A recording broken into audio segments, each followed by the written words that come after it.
Labor Day, so we haven't talked in a couple weeks.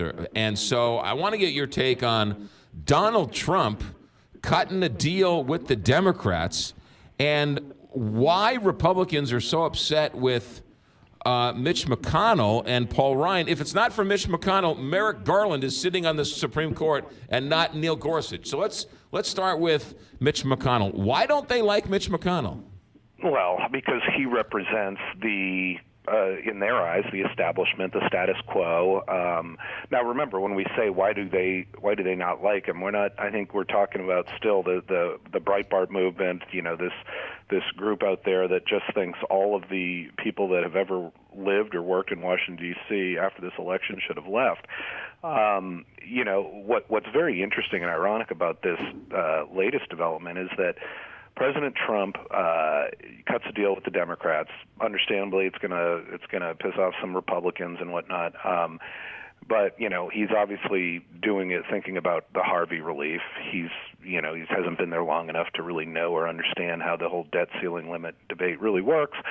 And now frankly, most of the Breitbart side of the party and his following are glad he did it, even though it goes against what they believe in as it relates to the debt ceiling, because it was sticking it to Mitch McConnell and Paul Ryan.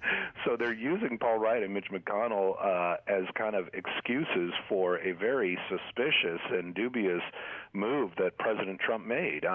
Usually we see this type of behavior from a president in a second term, in a lame duck term. You go back to Bill Clinton in 1996 after he won re-election.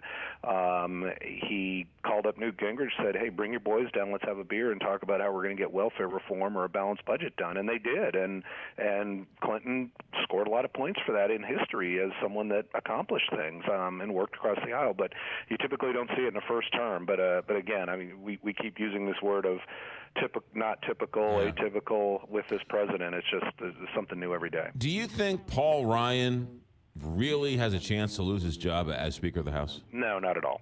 I really don't. You know, I think that there are, again, a lot of people out there that think, you know, oh, well, everyone that's there now needs to go. We need to hit the reset button, get some new people in here. It's just not going to happen. You know, different times. I mean, John Boehner left because he just, and I know him personally, he just was done with it now. And I know, because I've talked to him since, he's just sitting in his sitting on the golf course somewhere just laughing, saying, I am so glad I'm not there anymore. It's a very difficult position. And, you know, I think that Ryan's doing the best that he can at this point, but the problem is they have a president that basically does not communicate with them, doesn't understand how to work with them, and has no credibility with members of Congress, and goes even further and undercuts them at times. So it really puts people like Ryan and McConnell in a tough spot. If Trump Republicans are going to go with him through thick and through thin, no matter what the man says, is this a new strategy where he's going to cut deals with Democrats and force Republicans just to go along for the ride? Well, we'll see. I mean, I think that that's the big question. You know, now granted, we're still in the first year of his White House.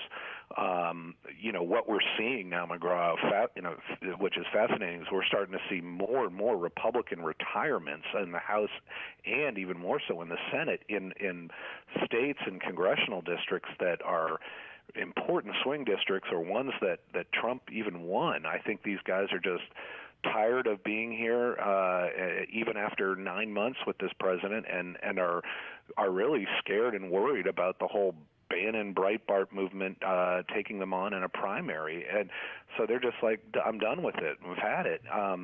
So it's going to be very interesting to see the political fallout from that. What happens in 2018? Republicans take a hit. I mean, historically, we know that happens anyway, that the party in power will lose. But if it's a huge hit, maybe those Trump folks declare it as a victory, but maybe it's the beginning of the end of the Republican Party in 2020, and it ends up hurting Trump. I mean, it's just they need to be careful what they wish for. Interesting. All right, Trey Harden, have yourself a good day, and we will talk to you next week. Thanks, Trey. You got it, guys. Take care. 626.